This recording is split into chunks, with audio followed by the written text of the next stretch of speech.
Shalom Uvracha, nous allons aborder aujourd'hui une des idées et un des comportements, une des attitudes à avoir lorsque l'on prie, lorsque l'on commence à faire sa tefila, à faire sa prière chaque jour. Dans certains livres de prière, on nous dit qu'il est judicieux, Nachon lomar kodem atfila, il est judicieux de dire avant sa prière du matin, eh bien la phrase suivante, Areni mekabel alai, mitzvah tase shel ve'afta lereacha kamocha. J'accepte sur moi le commandement, la mitzvah, d'aimer mon prochain comme moi-même. Pour quelle raison ce livre de prière, ou les livres de prière en général, nous demandent d'avoir cette attitude, c'est-à-dire, avant la prière, d'aimer mon prochain, de penser à mon prochain, de penser aux Juifs, par exemple, de ma communauté, à mes frères, mes sœurs, ma famille, de penser à ces personnes et de m'associer à elles, de fusionner avec elles, et puis démarrer ma tefila. Quelle est l'importance de cette phrase? Pourquoi est-il judicieux de dire cette chose-là et de l'accomplir avant la prière? Et d'ailleurs, certains, pour concrétiser un petit peu cette idée, eh bien, ont l'habitude de réciter cette phrase et de mettre une pièce à la tzedaka. Mettre une pièce à la tzedaka, c'est justement montrer qu'on fait du bien avec son prochain, c'est-à-dire de faire la charité, de faire de la justice.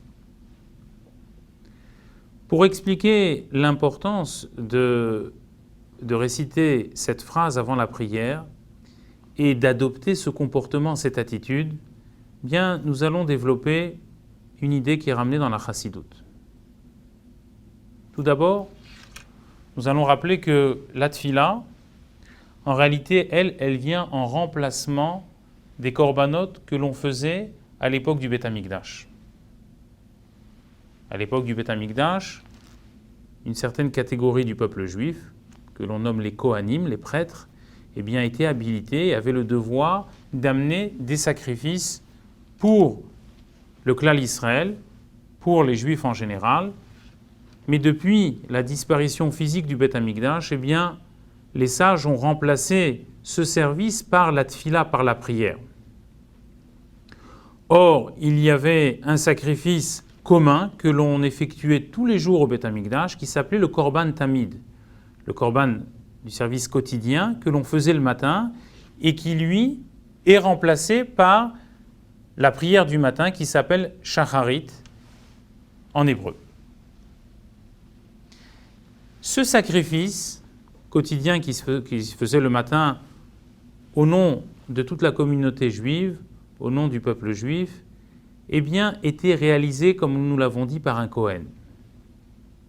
Ce Kohen, légalement, selon les lois de la Torah, en dehors du fait qu'il devait être saint dans l'esprit, il devait aussi être intègre physiquement. Il ne pouvait pas avoir de défaut. S'il lui manquait, chas v'shalom, que Dieu nous en préserve, il lui manquait un bras, il lui manquait un membre, eh bien il ne pouvait pas exercer ce travail, cette fonction. Il fallait obligatoirement que le Kohen soit intègre, physiquement. La chassidoute nous explique que le corps d'un juif, eh bien, lui, représente la totalité du peuple juif.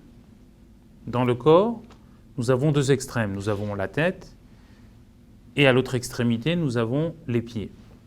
La tête, elle, symbolise les tzadikim. La faculté de la tête dans un corps, c'est de diriger, c'est de faire fonctionner l'ensemble du corps, de mettre le corps en mouvement. Si je veux bouger un pied, eh bien c'est le cerveau qui envoie un message au pied pour qu'il bouge. La même chose avec la main, etc., etc. La tête dans le peuple juif est représentée par les tzadikim, les justes, ceux qui sont connectés constamment avec Akadosh Baruch Hu, avec Dieu, ceux qui sont constamment liés avec la divinité. Ce sont eux qui dirigent le peuple juif, comme nous l'avons vu dans l'histoire avec Moshe Rabbeinu qui dirigea l'ensemble du peuple juif. L'autre extrémité du corps, comme nous l'avons dit, bien entendu, c'est les pieds. Et les pieds, elles représentent une catégorie de juifs plus simples, qui font des mitzvot simples, un peu plus élaborés, mais qui font uniquement des mitzvot, des juifs simples. Grâce à cette idée, nous allons comprendre l'importance de s'associer, de fusionner avant la prière avec chaque individu, de se mettre dans un état de fraternité. Nous allons comprendre cette importance. Nous avons dit que le corps représente l'intégralité du peuple juif. La tête, les tzadikim, les pieds, les juifs inférieurs, et le reste du corps, une multitude de niveaux et de catégories qui forment le peuple juif. Lorsque nous prions le matin, lorsque l'on prie, il y a deux vecteurs dans la prière. Il y a louer Dieu, prier Dieu, se rapprocher de lui, le glorifier, s'attacher à lui. Comme nous avons dit que la tfila, en hébreu, c'est milachon tofel, qui veut dire se lier, s'attacher. Et il y a aussi une autre partie dans la tfila, c'est avoir des requêtes vis-à-vis de Dieu, demander à Akadosh Baruch Hu de nous gratifier de biens matériels et aussi de biens spirituels.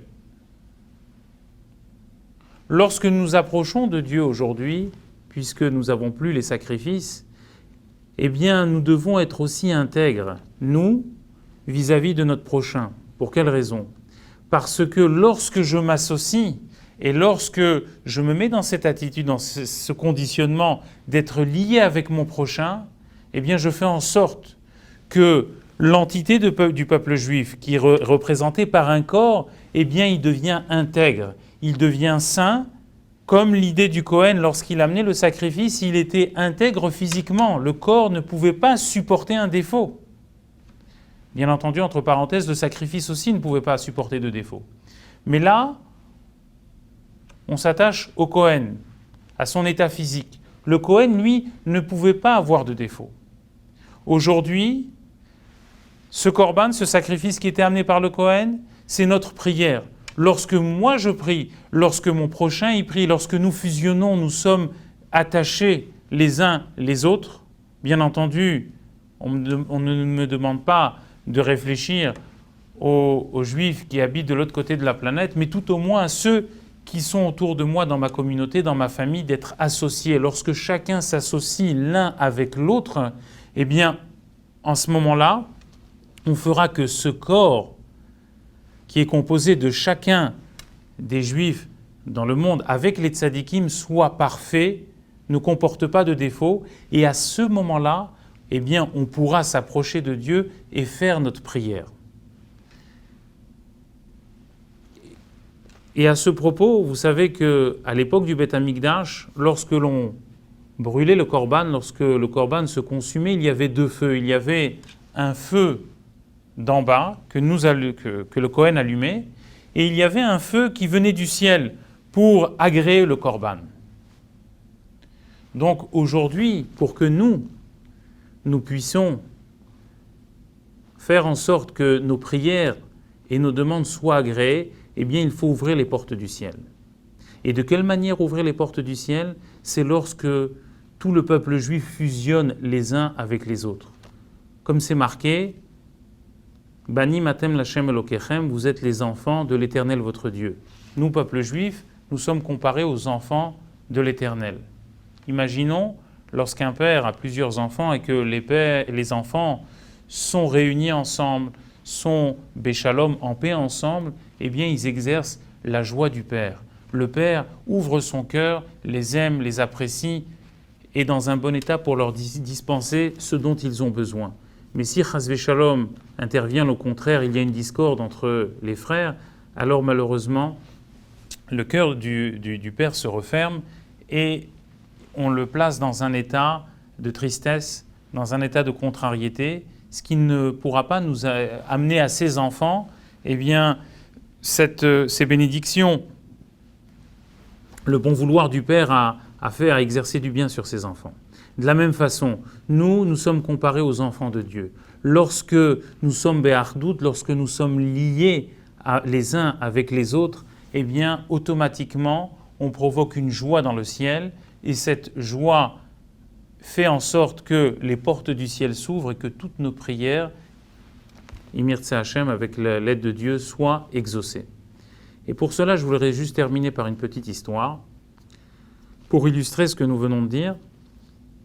À l'époque d'un grand tzaddik qui s'appelait le Baal Shem Tov, le fondateur de la chassidoute et du chassidisme, eh bien à son époque, à une période donnée, entre Rosh Hashanah et Yom Kippour, le Baal Shem Tov, là où il vivait, dans une année, une période bien précise, il a eu une attitude assez dure, assez rigoureuse, et il manifestait pendant la période de Rosh Hashanah et de Kippour un visage très très dur. Et ses fidèles, que l'on appelle les chassidim, eh bien, étaient très étonnés de voir le Baal Shem Tov qui lui était tout le temps joyeux, qui dispensait la Torah à travers la joie, à travers la simcha, cette fois-là avait un visage contraire à ses habitudes. Et ça avait créé un climat dans la ville de tension, jusqu'au point où, lorsque est arrivée la fête de Yom Kippour,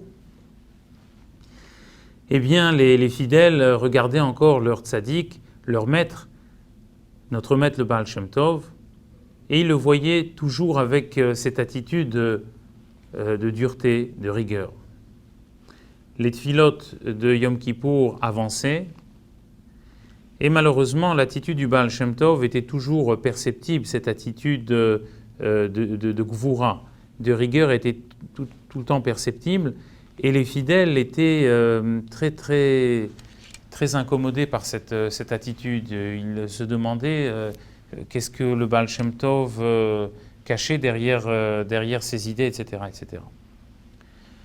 Vous savez que la prière de Yom Kippour, eh bien, elle commence par le Kol Nidré la veille. Le matin, nous avons la prière du matin Shacharit. Ensuite, nous avons le Moussaf.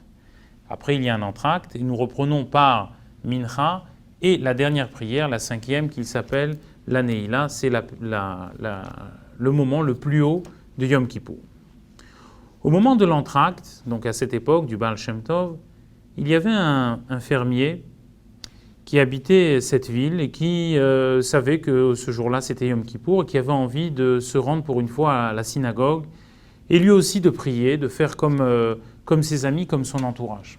Malheureusement, cet homme-là ne savait pas lire un mot d'hébreu et ne savait pas prier, n'avait jamais été à la synagogue, il ne savait pas comment s'exprimer dans une synagogue, que faire, quoi faire. Mais il avait cette volonté de venir et de dire quelque chose, de se dégager. Il a pris la décision de se rendre à la synagogue, et cette synagogue était celle du grand tzaddik, le Baal Shem Tov, et de ses fidèles. Lorsqu'il pénétra dans cette synagogue, c'était entre la prière de Mincha et la prière de la Neila, la cinquième prière, la prière la plus importante.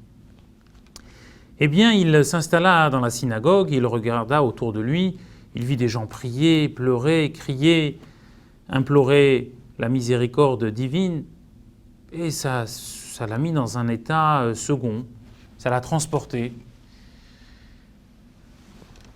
à tel point que dans cet enthousiasme-là, il a voulu lui-même faire la même chose, mais encore une fois, il ne savait pas comment prier, il ne savait pas quoi dire. Et puis c'est à ce moment-là qu'il a voulu, comme nous pourrions dire dans le jargon populaire, se lâcher, et il s'est rappelé du cri du coq, puisque c'était un fermier, et que c'était son travail donc d'élever des poules, des coqs, et il a commencé à crier de toutes ses forces « Cocorico !» Et voilà que, tout de suite après, toute la foule qui était présente dans cette synagogue a commencé à éclater de rire. Le côté solennel de la prière a été transformé tout d'un coup en un moment de joie et un moment de rire. Et puis les gens ont été bien entendu un peu surpris de son attitude, de cette manière de crier Cocorico dans une synagogue. Et au même moment, curieusement, le Baal Shem Tov s'est retourné et lui aussi a éclaté de rire. Et là, les fidèles ont compris qu'il s'était passé quelque chose à ce moment-là, puisque le Baal Shem Tov, depuis une dizaine de jours, n'avait qu'un visage rigoureux. La fête de Yom Kippour étant passée, le lendemain, les chassidim ont essayé de comprendre le dénouement de cette prière et ce qui s'était passé avec l'attitude du Baal Shem Tov. Et le Baal Shem Tov a fait savoir qu'il y avait eu malheureusement un grand décret sur la communauté juive d'Europe et là où habitait bien entendu le Baal Shem Tov, et que personne n'arrivait à effacer ce décret, si ce n'est ce simple fermier qui était venu et qui de son cœur a exprimé cette joie, a ouvert son cœur vis-à-vis de Dieu, même en disant des choses qui n'ont aucune signification, mais de la même façon que l'on a ri en bas dans la synagogue, dans la yeshiva d'en haut, on a aussi éclaté de rire, et automatiquement, même le décret que le Baal Shem Tov, le grand tzaddik, aurait pu effacer, n'a pas pu effacer, ce simple paysan a pu effacer. Et donc c'est là où je voudrais conclure, c'est lorsque l'on est tous, on fusionne tous, et qu'on intègre aussi cet élément de joie, notre fila, notre prière sera bien entendu agréée, on ouvrira les portes du ciel, et la bénédiction viendra sur nous et sur notre entourage. À bientôt.